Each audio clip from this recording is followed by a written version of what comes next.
Hello guys, welcome back again sa ating YouTube channel, no, The Action Man. Una sa lahat, may galab shoutout po sa lahat ng mga kakamping at sa mga hindi man mga kakamping. Kung interesado ka sa video ito, patapusin mo na hanggang dulo at huwag nyo nang kalimutan na i-like at i-share ang ating video para malaman naman ng iilan sa ating mga kababayan na nagtutulog-tulugan sa katotohanan. So muli naman nagbabalik ang nag-iisa nyong host na si The Action Man para magbigay ng komentaryo at reaction sa mga mainit ng issue ng bayan. So ito ho mga ka-action, mga kakamping, no, nakakatawa po ito. Iyakan na ba? Singilan na ba?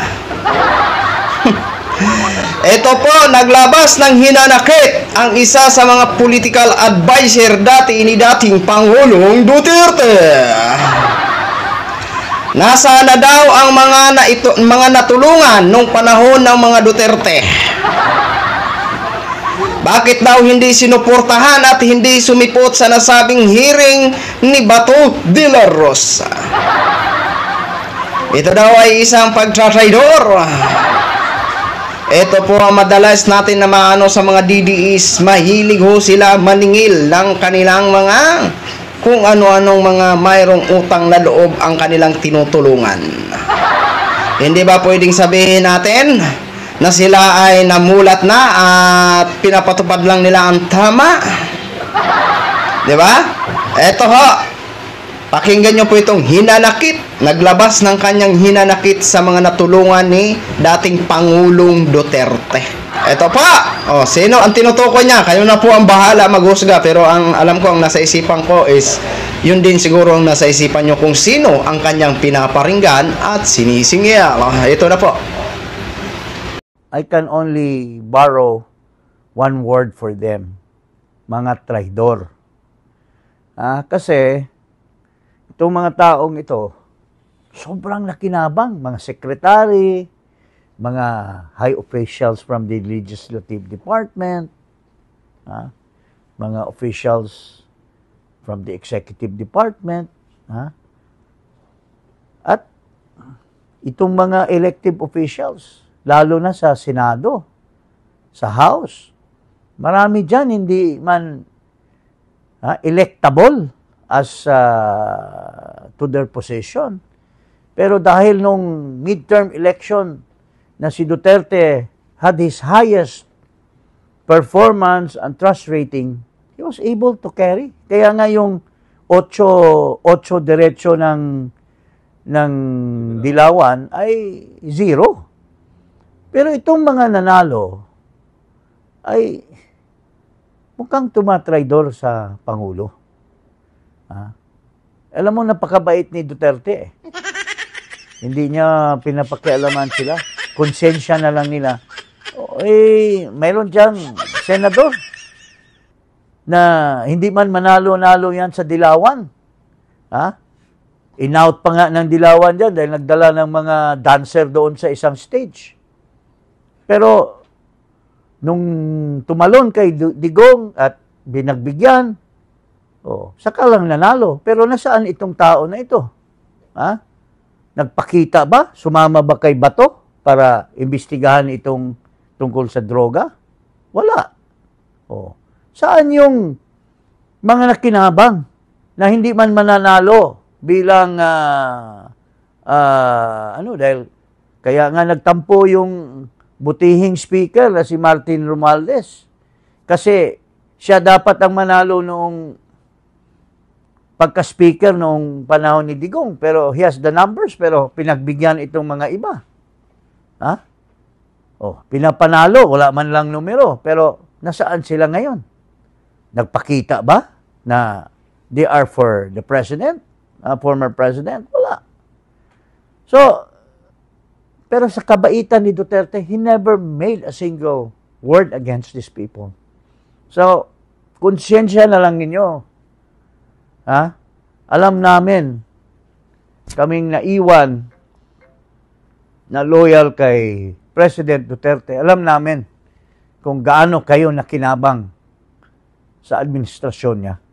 Pero ngayon, hindi lamang umalis kayo sa kanya, baka karamihan sa inyo, baka trumaydor na kayo sa kanya at iniwan nyo si Pangulong Duterte sa ere.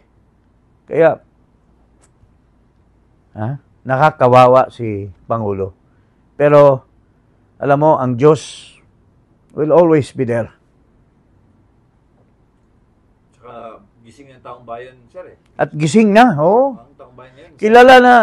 Kilala na yung mga nakikinabang na mga traidor. Kung tumakbo man mga senador yan, kung sino man yan sila, tumakbo mga congressmen, pag natuloy itong grupo na sasaklolo at tumutulong kay PRRD in the 2025 election, I'm sure marami dyan ang malalaglag sa kanilang pwesto. Yun lang po ang masasabi ko. Nakakalungkot, nakaka-bring down na mayroon palang mga ganong mga tao na sobrang nakinabang nung panahon ni Digong, pero sobra namang dumidistansya ngayon. At pinipili nila na manatili sa pwesto and still make money even if they made so much money already during the time of Duterte. So yun na ho mga ka-action, mga kakamping klo, napakinggan na po natin ang hinanakit o ang pag-iyakan ng DDS na ito. Nakakatawa lang to mga ito eh. Mahilig maningil. Kasalanan na din yan ni dating Pangulong Duterte kung bakit niya tinulungan. Ngayon na nasa Senado na, nakuha nyo ang kanyang serbisyo, hindi ba pwedeng sabihin natin na siya ay nagiging balance lang o nagiging patas lang sa kanyang tungkulin kung sino man ang pinaparinggan mo? Di ba? So alam ko naman na marunong kayo mag-gets kung sino ang pinaparinggan niya na natulungan ni dating Pangulong Duterte. Di ba? Nakakaano po itong mga na to. Kung ang pabor sa kanila ang investigation at kung hindi sumasang-ayon ang ilan sa mga politiko sa kanilang investigation, ay agad-agad sila magsusumbat ng kanilang naitulong. Di ba? Nakakatawa lang ho kayo. Di ba? Pero kung halimbawa ang iniimbestigahan ay hindi pabor sa kanila, ay Jesus, ang dami agad nilang kuskus batikos. Di ba? O si Jinggoy Estrada, mukhang natulungan din ito ni dating Pangulong Duterte. Pero anong ginawa niya sa Senate hearing ni Bato de la Rosa regarding sa PDLX? Binarabara niya si Morales. Si Morales na ay isang jokebox. Kapag hinulugan mo ng pera, is kakanta. Kahit ano dyan na wala sa tono, kakantahin basta may jokebox. Di ba? Ito yung mga tao na mga klase ng tao na napaka mag-isip. Perkit ba tinulungan mo? Kailangan ba tulungan din kayo? Di ba? Sino ba tong mga nasa committee ni no? Kasi alam naman po natin na may mga senador na nag-attend sa nasabing hearing, sa pangalawang hearing. Nandun si Robin Padilla, nandun si Jinggoy Estrada, may mga ilan pang senador. Ang hindi ko lang nakita doon, mukhang si Bong Revilla. So yun lang ho mga ka-action, mga kakamping klo. Bahala na kayo maghusga kung sinong tinutukoy niya. Maraming salamat po sa ating mga viewers Luzon, Visayas at Mindanao all over the world. Ako po ang inyong lingkod, si The Action Man. Have a good day, everyone. Beautiful.